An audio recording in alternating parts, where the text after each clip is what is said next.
Hello and welcome to episode 78 of Can We Still Be Friends, a podcast that tests the limits of the friendship between two people who mistake movie taste for personal morality. I'm Nate Goss, here with Ryan Ebling. It's November, and for us, it's Thanksgiving all month. Hanksgiving, that is. This year, we're giving thanks for Tom Hanks and rewatching Castaway, the Robert Zemeckis blockbuster from 2000. Just like Thanksgiving is the time of year when you pause to remember to be grateful for the people in your life you take for granted, we wanted to pause and be grateful for Tom Hanks, an actor so dependable we often overlook how little he's let us down. Also, Tom Hanks just feels like the right choice as fall gives way to winter and we need a little light in the increasingly dark days. Speaking strictly in meteorological terms, of course. Castaway was a certifiable commercial hit and kept the Tom Hanks money train rolling, following on the tail of a formidable string of hits such as The Green Mile, Toy Story 2, You've Got Mail, and Saving Private Ryan. It earned nearly $430 million worldwide and earned Tom Hanks his fifth Oscar nomination. Audiences seemed more taken with it than critics, though even the critics who didn't like the film couldn't deny the power of Hanks' performance.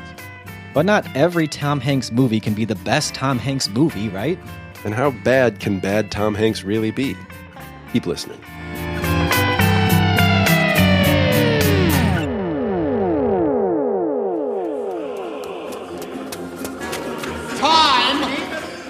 Over us without mercy, not caring if we're healthy or ill, hungry or drunk, Russian, American, or beings from Mars. It's like a fire. It can either destroy us or it can keep us warm. That's why every FedEx office has a clock. Because we live or we die by the clock. We never turn our back on it. And we never, ever allow ourselves the sin of losing track of time. Locally, it's 1:56.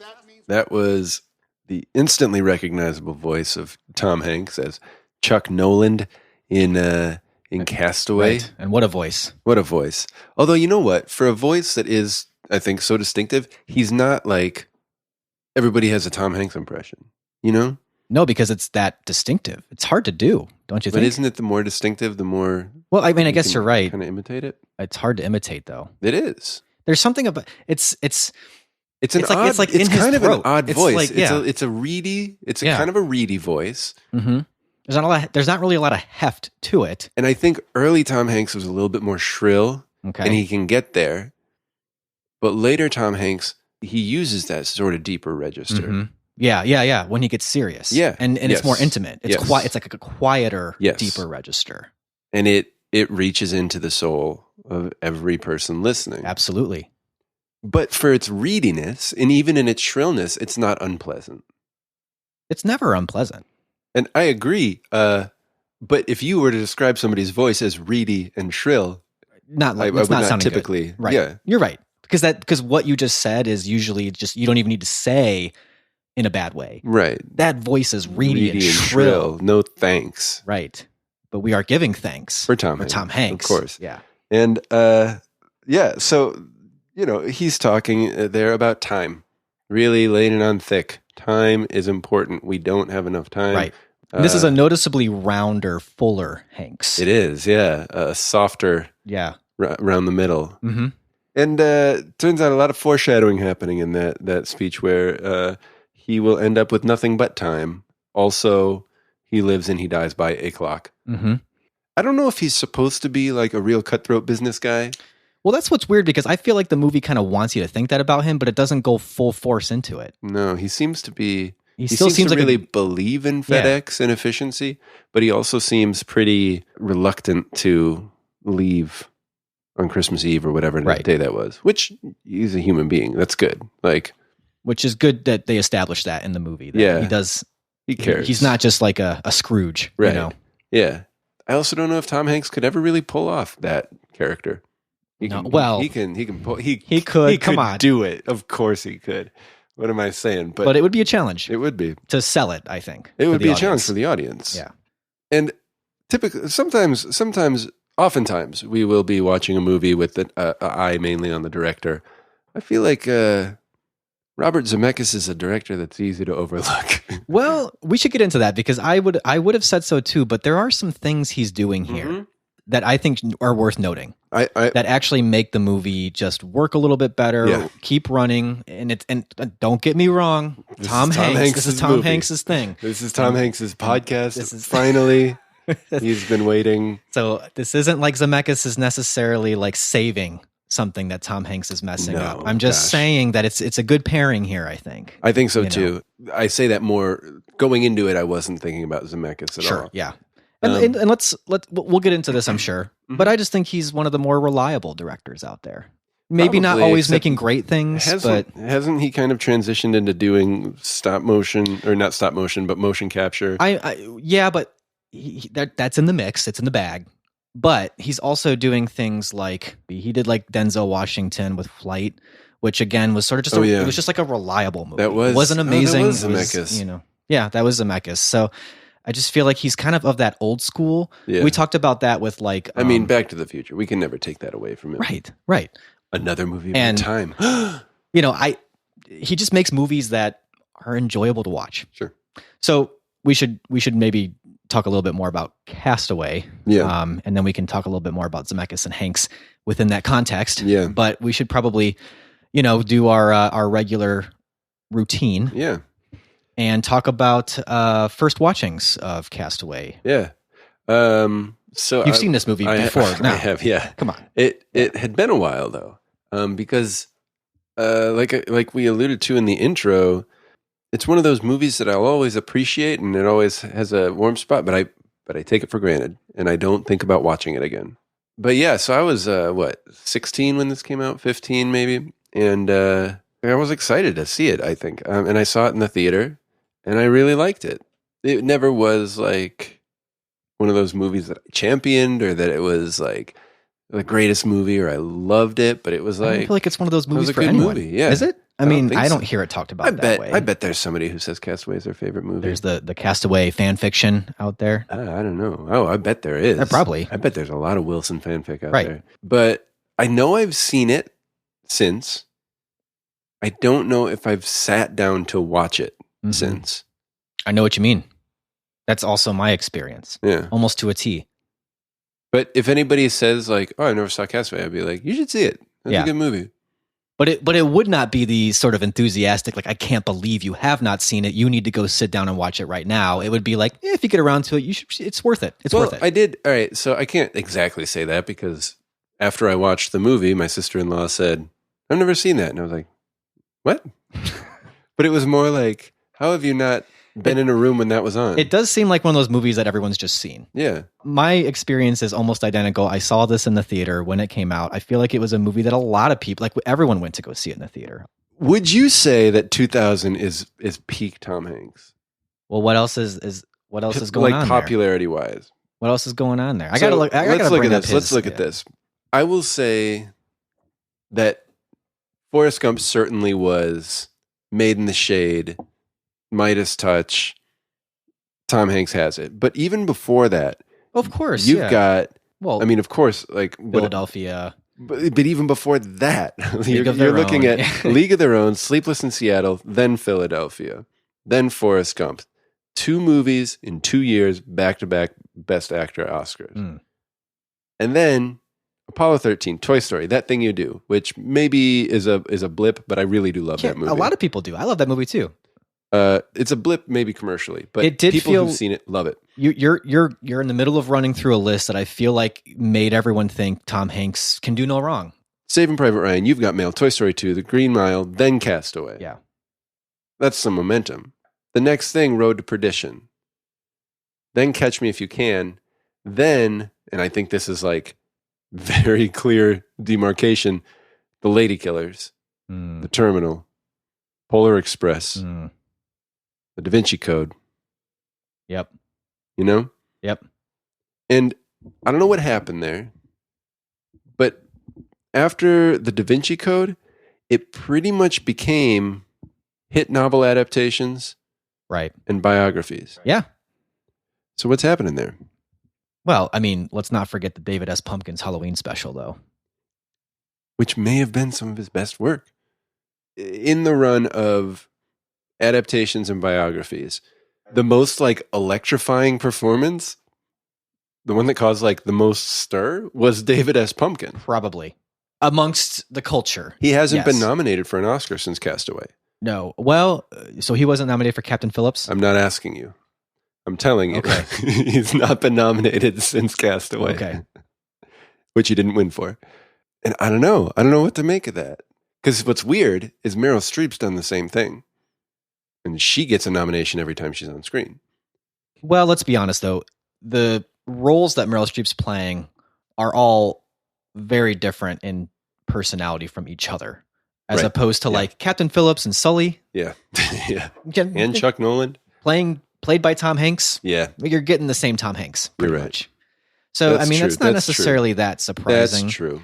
But there's a trend there you're seeing, though, of these like, sort of iconic screen performers that do this like amazing, really groundbreaking, impressive work. And then they just kind of settle into something. Yeah. And maybe, it's, you think of it like a job and maybe it's just sort of like, it's a lot of work. Yeah. I'd rather just make people happy. And I make as much money if I give it my all, or if I it's a lot of work. Just do it. Not that Tom Hanks is phoning it in. It's a lot of work, but it's a lot of risk too.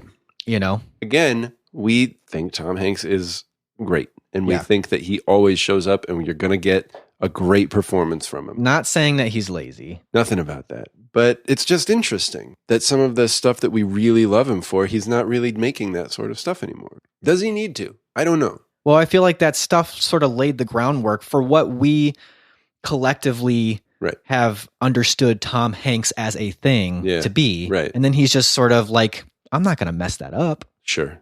I'll just be Tom Hanks for you guys. Sure. That's cool. But he had to kind of like have those early days. Yeah.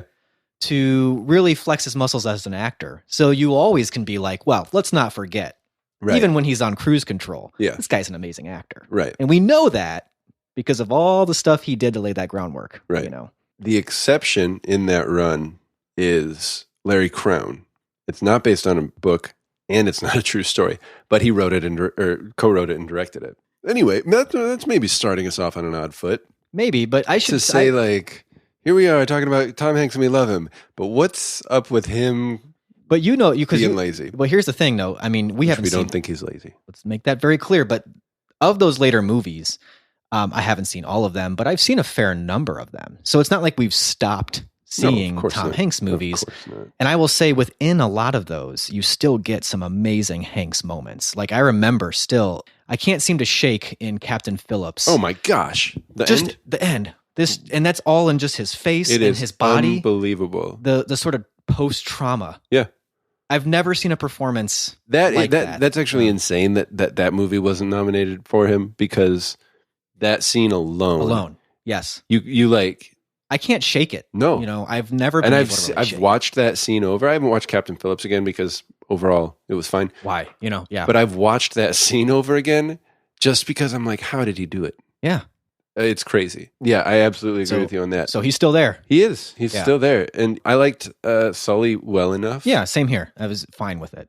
Oh, Charlie Wilson's War. He was good in Charlie Wilson's War as well. Never saw it. I've always meant to. It was good. Yeah. It was one. I've heard it was one that it was kind of weird. It was like, yeah, we get it. It's good. Philip Seymour Hoffman, Tom Hanks, Julia Roberts.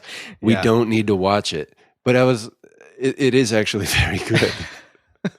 Maybe that's what it was for me. Was it kind of felt like a movie that was sort of like put together. Well, yeah, to but that's the be thing. like a prestige movie, and that maybe or maybe not actually was prestigious. Listen, Mike Nichols directing an Aaron Sorkin script starring Tom Hanks, Philip Seymour Hoffman, and Julia Roberts. Yeah, I get. Yeah, what's not going to be good about that? That's true. But you're right. It's almost like, okay, yep, we agree. It's good. We don't need to see it. Checkmate. I actually need to see it. I can save time. Checkmate I can save in time 5 by moves. That. Yeah. I can save time by just telling people, that one was good, and that not actually have to watch it. Yeah, absolutely. Wonderful script, well directed, beautifully acted. Okay, well, how about we pivot rewatch to Castaway, and let's talk about Okay, so what would you say your star rating was before the rewatch? Just getting down to the numbers here. Probably one of the more affectionate 4 stars I could give something.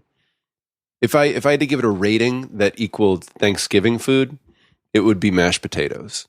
I don't know what that means to you, though. I thought it was clear. Okay, maybe I'm out of the loop on this. All right. I guess I assumed what you felt about mashed potatoes, which is That they're great, but They're I mean, great. but are they 5 stars? No. No, that's why Okay. I'm saying it's a 4-star. But I wouldn't even, I would But say. it's the mashed potatoes of the Thanksgiving meal, which is maybe not the first thing on my plate, maybe not the thing I say I make any vocalizations about, but that will be there Mhm. on my plate. That will be a healthy serving. Mhm. And not nutritionally. No, not You mean nutritionally. size, healthy Size-wise. size, yeah. It will be an imposing Mhm. presence Mhm. on my plate. Right. It will definitely be Right. something that I have seconds of. Yeah. Well, okay, and I'll take this analogy a little bit further. Mashed potatoes are almost always accompanied with comfort food. Yeah. So honestly, it's a very strong rating Okay. in what it does for and to me. But as a film, just like mashed potatoes as a food, nutritionally, how good are the best mashed potatoes? Pretty good. How bad are the worst mashed potatoes? Not terrible. Usually, yeah. And even if they're not the best mashed potatoes, even if they're the worst mashed potatoes, I'm finishing them. Really? Not like out of a box tasting Okay. chemically, but like actually just mashed up potatoes. Yeah. If that's all somebody did, I'd Just be like, mashed yeah, I'm potatoes, going to finish that. Okay. Put some more salt on it, maybe. Right. You're gonna need some salt and probably some butter. But But yeah, but come on. this is an uncomplicated, affectionate Yeah, feeling for this movie. right. Okay, so I think we're kind of on the same page here, although I don't know that I would have ever rated mashed potatoes 4 stars. I think mashed potatoes is more of like a 3.5 star food, and that's kind of where I'm putting I don't even Castaway. know you anymore. And I looked at Letterboxd because I couldn't remember how I had rated it, but I guess I had given it 4 stars, which is fine. Because that's what your heart And I feels. don't feel bad for doing that. I feel like if we could do a 3.75, All right, Pitchfork. which we can't, but I just felt good watching this movie. But there were some things that I was like, but as a movie, Oh, I don't know. agree. It's like 3.5 stars to me is like, it's a good movie. I'm kind of right in between 3.5 and 4 stars. Mm-hmm. There are obviously flaws. Did it have to be that long? The length, yeah, it's long. Did it have to be? I mean, I really don't think so. I don't know. Did I have to take 3 scoops of mashed potatoes? I guess. No. But do I hate the fact that I took 3 scoops for my seconds? Well, okay. The mashed potatoes analogy keeps on giving Mhm. because to me, this is a movie that you could think you want 3 scoops of mashed potatoes of. Yeah. And then you get it on your plate and you're like, I took a little too much mashed potatoes. But you know what I'm doing? I'm finishing them. And I'm probably falling asleep at right. some point later. Very soon after. That's Maybe the last spoonful, my heart's not in it, definitely true. but I'm going to both. eat it. Of both. But I'm going to eat it.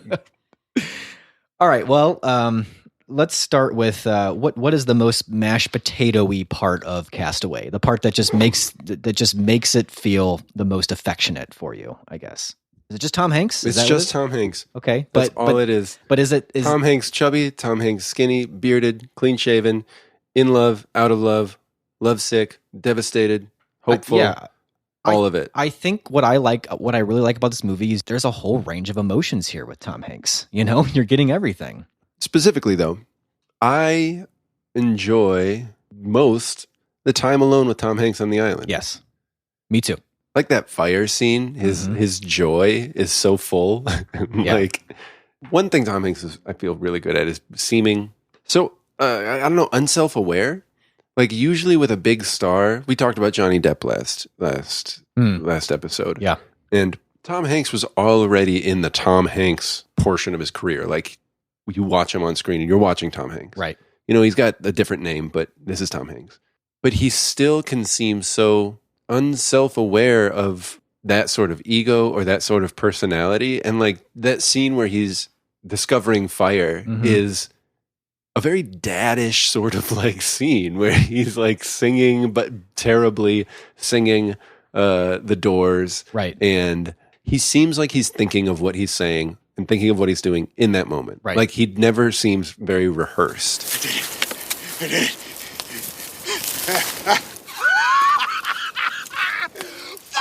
Fire!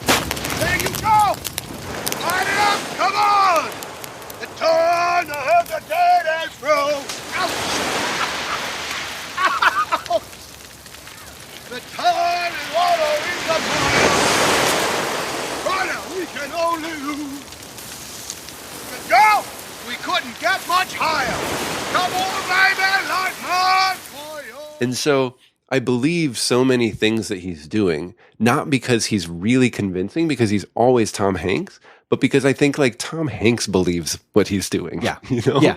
And I want to be around that. And that's, I think, why the island portion of this movie is really perfectly executed in the pacing and the timing, and that is not where I'm saying this movie's long. No. I mean, I really feel like this movie does a great job of you being like, man, what would that be like? Mm-hmm. Like, what would that be like to be stuck alone for that long? Mm-hmm. And you've got someone like Tom Hanks who, even as this character, not the most capable. It's not like MacGyver has been sent to the island, but he's also not the biggest idiot either. Yeah. He's really an everyman here. Of course, he knows way more math than I do. Yeah. Yeah. And you feel like when you watch it, like this guy's really kind of ingenious in what he's coming up with. But yeah, if you were alone on this island, you had nothing to do but sit there with your thoughts, you'd probably come up with it too after a lot of trial and error. He just seems like your average guy stuck on an island with a decent set of skills and decent smarts, you know? And so when you see the life he's created for himself 4 years later, you're like, yeah, that seems right. But the fire scene you're talking about, again, as far as like pacing goes, like you really get a sense of how long it has taken him to figure this out and get there. Mm-hmm. So that when he does, it's a cathartic joy. Well, and on top of that joy that you feel, you also, when he gets hurt, it's like effectively brutal, or like the weight of a failure is like, no, no. I'll say this too, and this is actually outside of the island part. The emotion of his return hit me more this time. Mm-hmm. What it would feel like to see the person you love with a new life. Yeah, and I imagine part of that is just us being married and having kids now. That is something absolutely. I could not connect with as much when I was in, high school, college watching this. Right, yeah. Thank you. Then we'll take you over to see Kelly. She's actually going to be there, huh? Well, that's what we have arranged. I mean, if you're sure you want to do that. Oh, yeah, yes. I don't know what I'm going to say to her. What in the world am I going to say to her? Chuck, Kelly had to let you go, She thought you were dead. We buried you. If I had to sum up kind of my biggest beef with the movie, I just feel like, especially the end, it just goes on a little bit too long. But it's a minor gripe because I really appreciated this time around his monologue that he gives, which I think could feel tacked on and could feel a little bit like, was it even necessary for him to do this? Like, why does this have to be said out loud? Yeah. But this time around watching it, I felt like this was really the movie's way of kind of talking about this is a way you can process any grief, And I think for someone who maybe has just lost a loved one or, has gone through a nasty breakup or something, this was a very unique sort of stuck on a desert island situation. But, this is also a way to just process how people come in and out of your life. And other ideas about control and letting things go. And I've lost her all over again.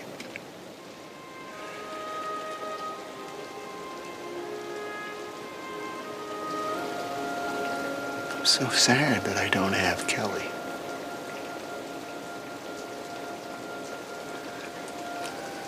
But I'm so grateful that she was with me on that island.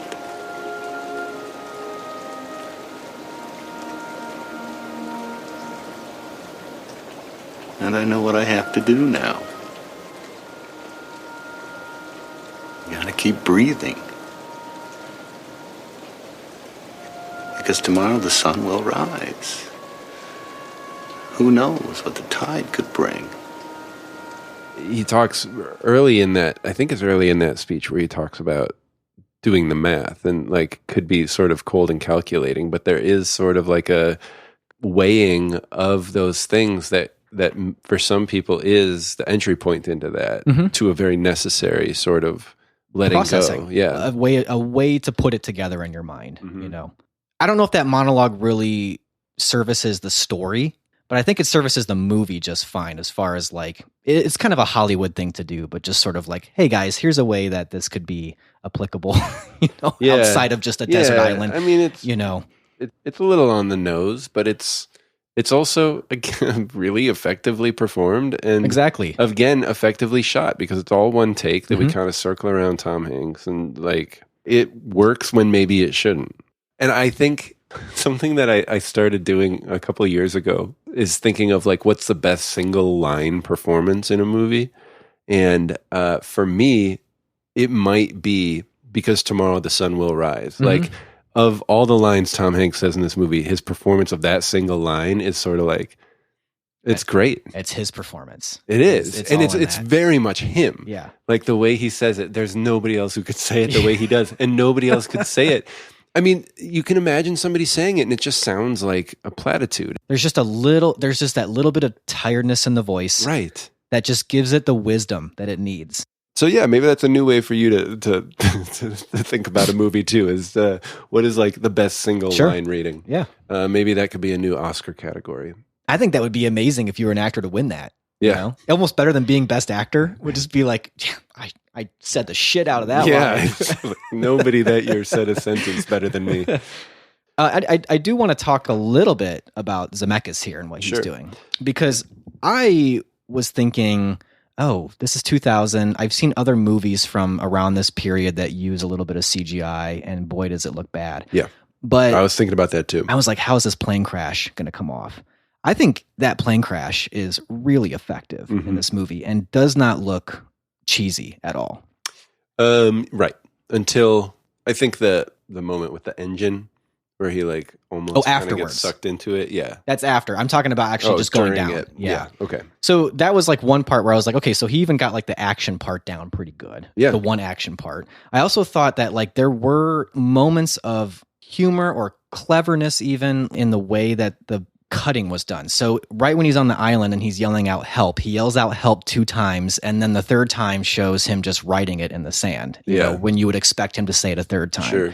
Just little things like that I don't think are necessarily amazing, but what they do is they just use like the language of movies and the tricks you have as a director to just visually make people still interested in the movie, when really I remember this trailer being like, how is this going to be interesting? Because you were hearing about the runtime and everything, and it was just like, I don't know if I can watch Tom Hanks alone on an island.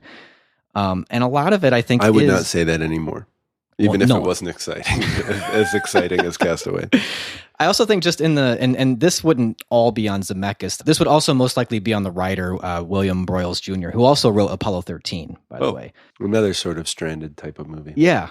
But the segmenting in the challenges. So it kind of starts with like water being the challenge, you know, and it just kind of goes through, I think, pretty sequentially, like what you would imagine would be what you'd have to deal with step by step when you're on an island. So it's like water, and then it's fire, and then it's food. And then it's interesting that then it goes to like art. It's sort of like going through like a mini history of civilization, or whether it's like Maslow's hierarchy of needs. I just kind of like the structure of the whole island thing. And that's not just Tom Hanks, that's a lot of stuff going into making that whole piece work. Yeah, definitely. He could have been more subtle as far as like some of the callbacks and some of like the connections between things.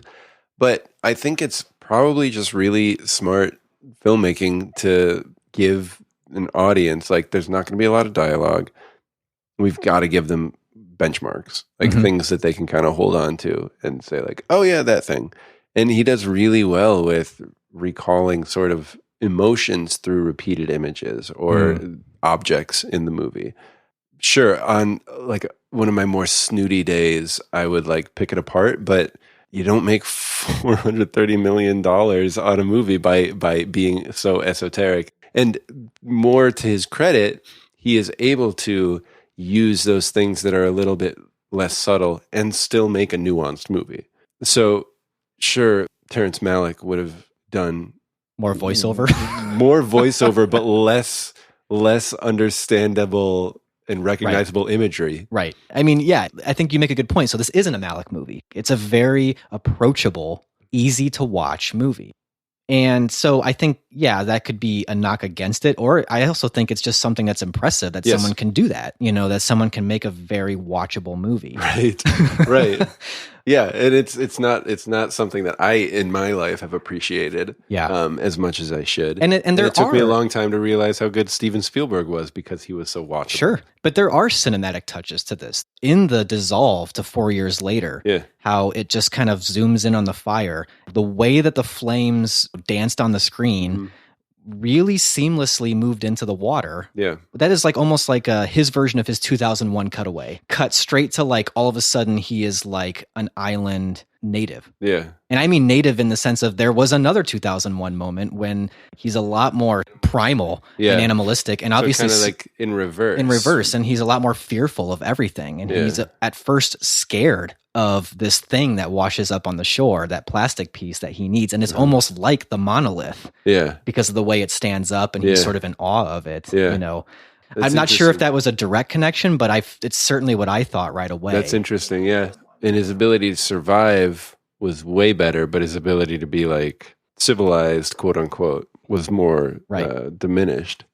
I think the movie, once it settles in, I respect the filmmaking more. The opening where like the camera's on the package. Yeah. It's just odd. It creates, it's like this flashy oneer that creates just an odd energy. Right. I'm with you. That does not appear ever again. Because that shot stuck out to me too. I was like, what's going on here? I don't remember this. But just cool it.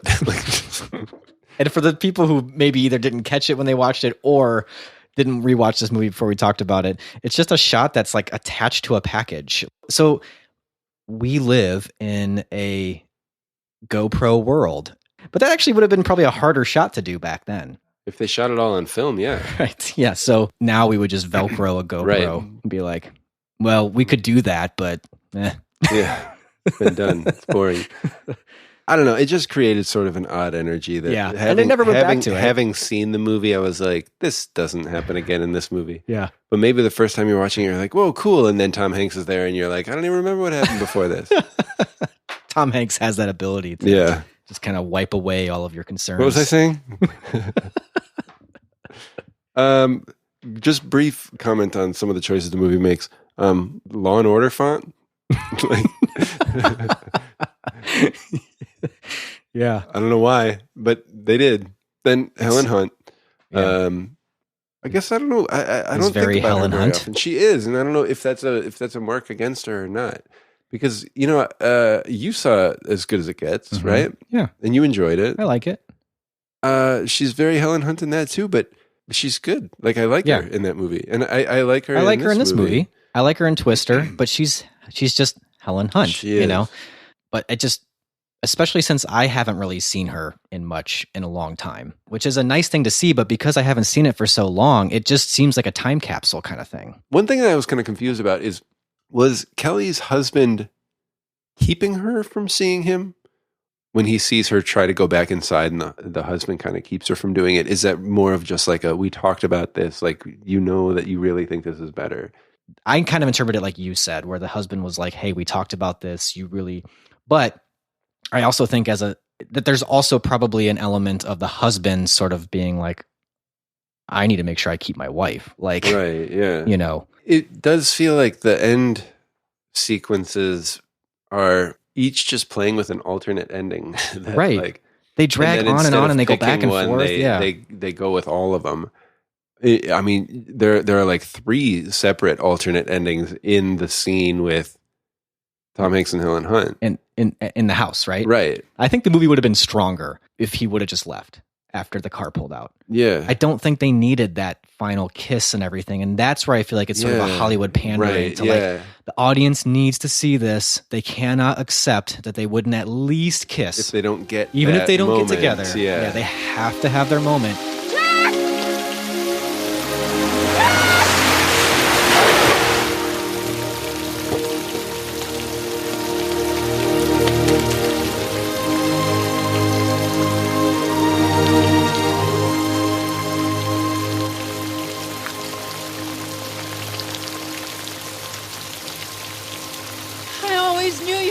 I knew it.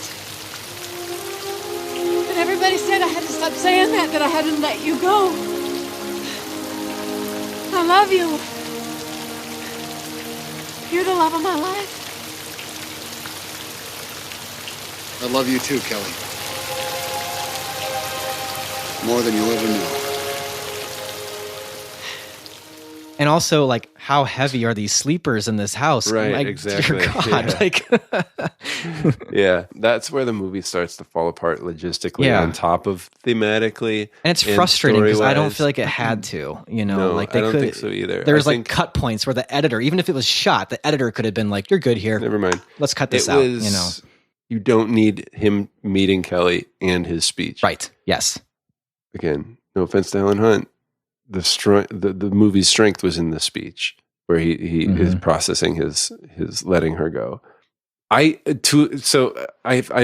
just like, I'm completely conflicted on it because I'm like, they didn't need it, but also it's such a fascinating, important thing to explore.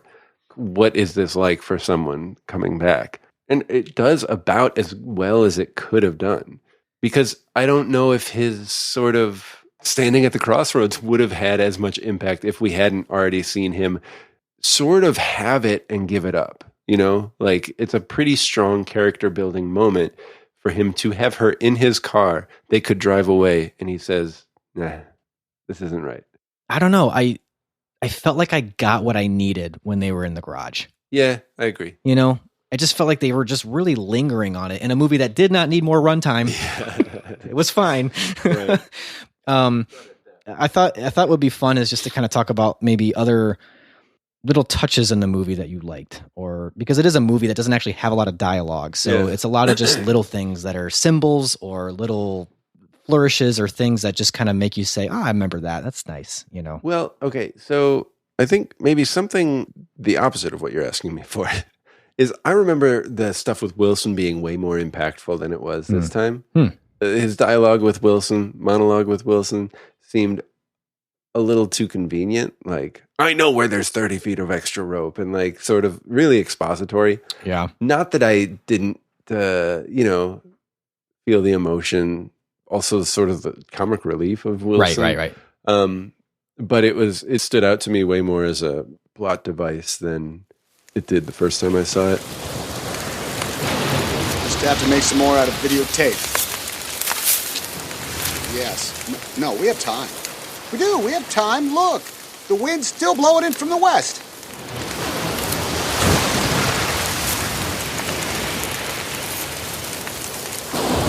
I know. Yeah, I know. I know where there's 30 feet of extra rope. But I'm not going back up there. To me, it was like, yeah, definitely this is something that was put there because there does need to be some exposition. Yeah. Like, we need to figure out like what's going on in his mind. Right. So I'm thinking if you can kind of accept that that's sort of what this is doing there, they do a pretty good job, I think, of making it at least plausible that is something he would say to Right. that he's thinking out loud. So you mentioned, for instance, which is a perfect example, actually, the example of him saying, "I know where there's 30 feet of rope."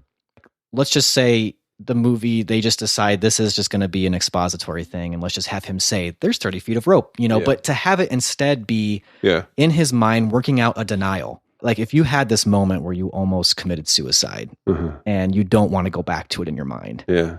and to have that be the way that he vocalizes this to his friend is, to me, very plausible. Like basically like begrudgingly saying and admitting, "I know where that rope is. I don't want to deal with it." And that's what would make you outburst it vocally, as opposed to just kind of keeping it in your mind if you Sure. were alone.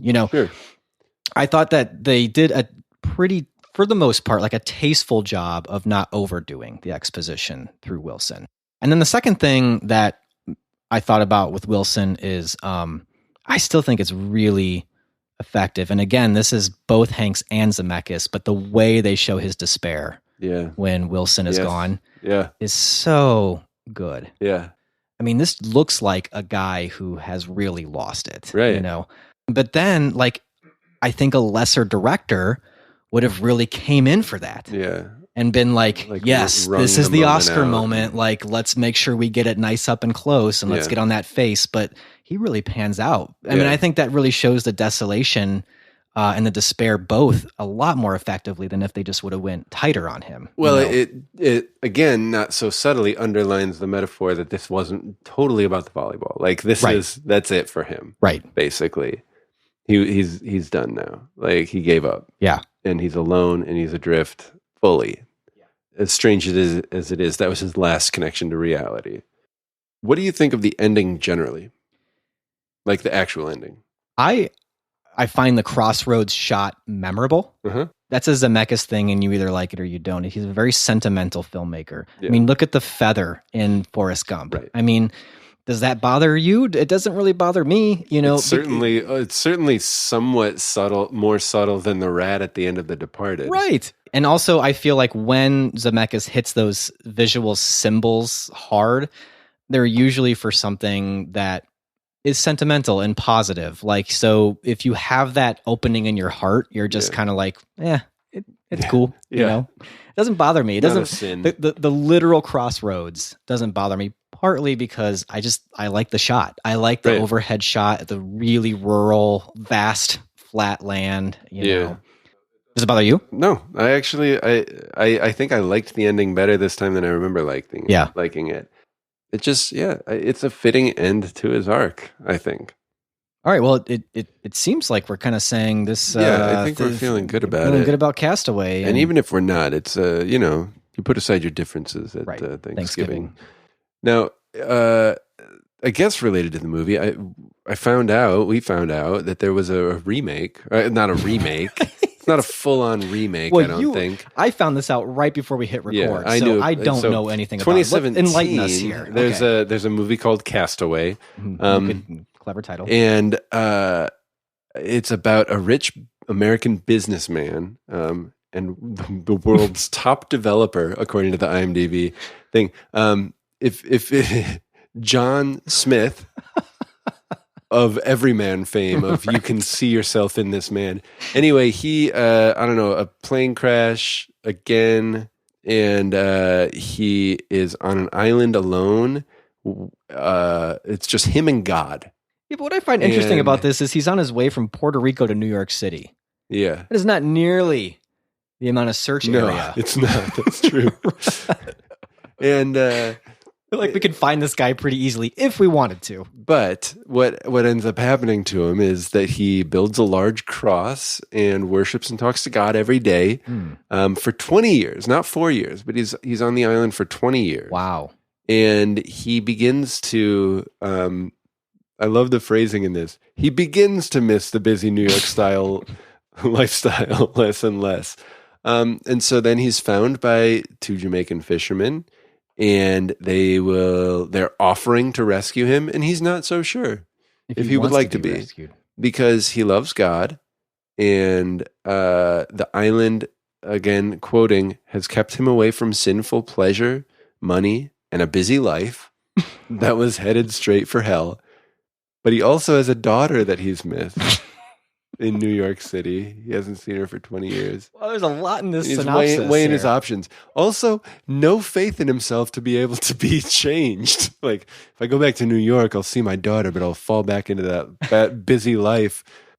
So I feel like it's a fairly different movie. I wouldn't call it a remake, but it's the same title and a man who is lost on an island. It sounds terrible. It sounds like nothing I would like to see. Right. Although I think the lesson learned from this movie is that the way to view your relationship with God is he's really just like a Wilson to everyone. He's just Wilson. He's That's just right. Wilson. Yeah. And the cross is just the physical embodiment of Wilson. So, It sounds blasphemous. I'm sure the movie's trying to be reverent, but it sounds like it's failing at that. Should this be our next episode? Castaway again? I think not. I would like to give my favorite bit of irrelevant IMDb Castaway trivia. Yeah. All right. Let's hear it. Settle in. Let's hear it. This is Ryan's This is a long one. Oh, okay. All right. Although the roads Bettina identifies for Chuck at the end are fictitious, her descriptions of where they go essentially are real. The intersection is where FM 1268 meets FM 48 and Country Road 5, about 10 miles northwest of Briscoe, Texas, in the northeastern panhandle. You can see clearly in the scene where the smoother paver state-maintained FM 48 becomes the dustier, gravelly CR5 at that intersection. Truck drove north on CR5 to get to Bettina's ranch, and the last scene has him coming back southbound on CR5 and parked at the intersection facing south. Bettina comes in eastbound from the west and turns left, northbound, onto CR5 where she stops and talks to Chuck. When she points out, quote, 83 south, end quote, while the real US 83 runs about 5 miles east of this intersection, she is really pointing south at FM 48, which from US 83 can be accessed within 10 minutes. Although it's unclear where she's referring when she says, and this road here will hook you up with I-40 East, since she's off camera. By process of elimination, she describes on camera the other three directions. She's likely pointing at eastbound FM 1268, although in reality, I-40 runs about 25 miles south of this intersection. If you did go east the way Bettina suggested, I-40 does take a northeast turn towards Oklahoma, and you would eventually meet up with it approximately 80 miles by going due east, so it's not altogether inaccurate. Bettina really did point west, and when talking about getting to Amarillo, Flagstaff, and California, and indeed Chuck could have turned right and headed west on FM 1268 towards these locations, and finally her whole lot of nothing all the way to Canada is essentially true, as CR5 runs north and eventually connects with one of several U.S. routes that go up to the Great Plains, mostly through small towns all the way to the Canadian border if desired. If Chuck made his trip now, 2017, he would see several giant wind turbines. 2017, when the Castaway remake came out. He would see several... If Chuck made this trip now in 2017, he would see several giant wind turbines on both sides of CR5 at this intersection, which would tower over them in the frames of the last scene. Mm-hmm. So it just really kind of opens up a new... Well, it's worth noting, 28 of 95 found this interesting. It's true. Yeah. I think that trivia, if I really dug into it, and it would take a while to dig through all that, but it probably reveals everything. Well, great. Can I just say, you can try, but I don't know. I don't think you'll find more irrelevant trivia than that. Well, I have to do it, right? Yeah, you've got to find something. I've got to find, well... There might be something. Unless I'm misreading this and I'm not catching the point to this, but mine's much shorter. Yeah, I think I know which one you're going to say. So the license plate on Chuck's car reads KAZ space 2N9. What's going on there? That's the trivia, by the way. That's it. That's the trivia. Yeah, that's it. And 192 of 321 found that interesting. Does that mean something? Kaz 2N9? I don't think so. Wait a second. Kaz is also a lot like K-Pax. Right. Kevin Spacey. Right. And Pay It Forward with Helen Hunt. Helen Hunt, exactly. Well, I think that's great trivia. That is great. So yours is not irrelevant. So you'll have to do better next time. Well, you win this round. But I mean, I think we're best buds, and we've got to be to feast at the same table for Thanksgiving. Right. Yes. Yeah. T. Hanksgiving. Yes. This was I think that's how I'm going to choose to hear it. Right. And I actually think this should be also a new tradition. I was going to say, I think because we November have a hard time, should be our month of thanks. Right, because we've had a hard time always coming up with the best Thanksgiving holiday Thanksgiving. And so, right. Appropriate tie-in. But this makes it a lot easier. I think and any we're Tom Hanks movie is going to be an appropriate right. Thanksgiving movie. Yeah. Not Saving Private Ryan, but... Veterans Day is also in November. Sure. So it could be very appropriate. Yeah, I think we've hit on something. I would be fine with that. With watching a Tom Hanks movie every November. Let's put it in writing. Okay. From here on forth. Yeah. Hang on. Here on right. Forth. Got it. Okay. So great. We did the trivia. We declared our future Novembers to be T. Hanks Thanksgiving. Mm-hmm. But we're best buds here, right? Are you keeping yours at 4 stars? Yeah, I am. Okay. I'll since it was already 4 stars on Letterboxd, I don't like the message it sends to dial it back. No. What's that gonna do? Right. Tom Hanks. And then they have to kind of backpedal it and be like, well, I'm not saying that it's like less than right. It's just yeah. Tom Hanks was already on pins and needles wondering how we were gonna talk about his movie. Right. And that would just give him more concern. Like he would hear this and he'd be like, okay, I came out all right. And then he'd see that and he'd be like, Letterboxd thing. Wait, what? Right. What's going on? I got to listen to that again. Right. All right. Well, why don't we then move forward and talk about whatever movie we're going to do that's not Tom Hanks. Yeah. So for the next episode, we're doing something really quite different. for us. At this point, 78 episodes in, we're gonna switch it up. And the reason for that is because it is the end of a decade. And we're not going to do a Christmas movie. For one thing, we weren't really finding something that we were like feeling inspired to do. Right. I mean, there are Christmas movies we have not done. That's true. That's true. But yeah, they're also movies that we don't really know that we would have a whole lot to say about them, even so if we love them. Instead of forcing that, we're going to force ourselves to come up with our top movies of the decade. Yeah. And so Nate and I will be not conversing ahead of time. We'll be watching. No. With radio silence from here until I show up one night. We'll figure it out when that happens. Unannounced. I am basically I am at the ready for the whole month with my recording setup. You've cleared your evenings. Yes, of course. My calendar is open because we are not talking, and it is for the sake of the podcast. This silence. We'll continue to talk now, to end the episode. As soon as we say we'll catch you next time, that starts the silence. So we're going to be talking about what we think are the best movies of our favorite movies. We're not going to say best movies. We're not that pompous to think that we we're a little can more define subjective best. than that. Yeah. We also know we have not seen every movie. Yeah. So the ones that have given us the most tingles. Right. Is that right? That was how we put it. Okay. Yeah. The most when we talked about most tingly movies of the decade. We're still hammering out some of the details. Our agents are talking, and they're meeting with the lawyers tomorrow. There's a lot of legalese that we don't need to get into. Right. But they are facilitating our not talking. Right now, what it's looking like we're going to agree on is that we're going to come in with a list of 10, and then we're going to talk about our top 5. Yes. Just so that this is not a 15-hour episode. We'll be doing a full episode's worth on each movie. Right. But I will edit it down Yeah. to one episode. Right. But it'll still be an edited 45 minutes to an hour per movie. Oh, which is we'll be talking about 10 movies. So we're looking at it at max 10-hour podcast. Okay, well, we're gonna have to have our lawyers kind of handle this part. This is my what you were agent. I'm looking. This is what you're hang planning. on, It's 10 hours. I'm looking at the email, and my agent said that they ran that by your agent, and things sounded, quote, positive. All right, okay. I'll talk to Gary about it. There was a miscommunication somewhere. That's not what Brent said, but look, I'm just saying that's a lot to edit. I think, Ryan, this is why we don't stray from our format very much. This is getting very complicated. But I also think that what would be great, and I don't think this is going to add too much complication, but I think it would be great if our listeners also let us know some of their favorite movies of the decade. I think that'd be great. I'm going to need some help. But I'm just looking at, we have access as podcasters to Google search, and the Google search results for 2010's movies. There's a lot of good ones. Just looking down the list, we've got Mad Max Fury Road, Inception, Get Out, Social Network, Boyhood, Moonlight, Toy Story 3, Wolf of Wall Street, Grand Budapest Hotel, 12 Years a Slave, The Master, Black Swan, Tree of Life. And I'm assuming the list goes on. Skin, Interstellar. You can tell, by the way, I'm continuing to read movies. The list goes on. Inside Llewyn Davis, The Revenant, Birdman, Lady Bird, Inside Out. The list still goes on?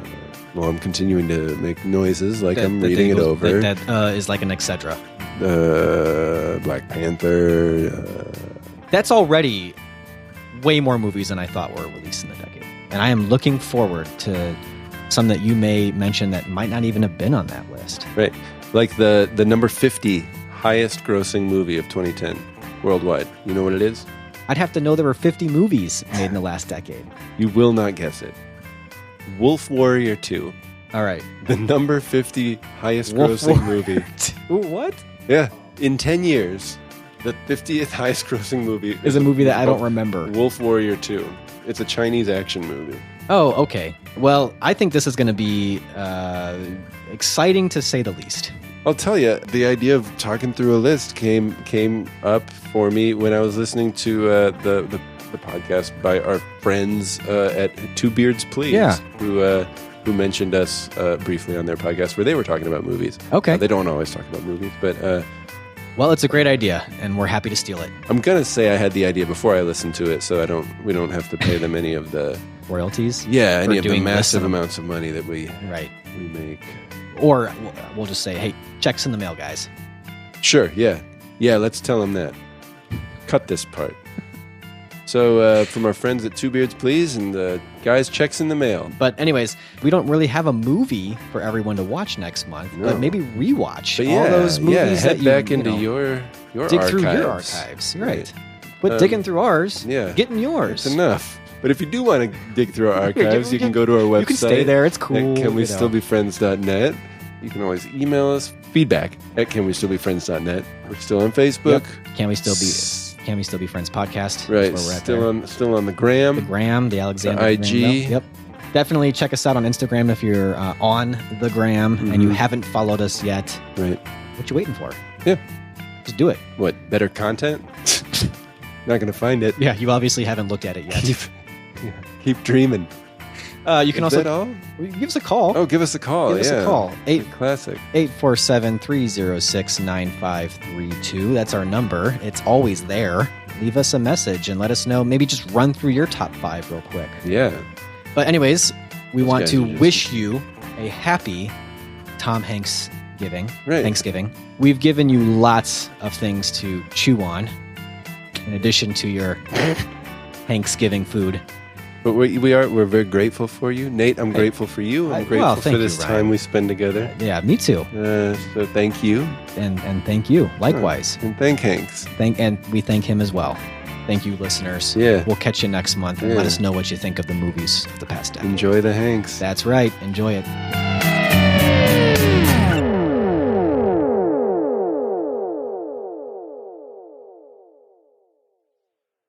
There's no animals on this island, like except for the crab and the fish. There's marine life, but he doesn't seem to have to deal with like predators or jaguars, even birds. Where's the birds? I don't know. All right, so movie's unrealistic. Yeah, I mean, I guess I don't know much about island fauna.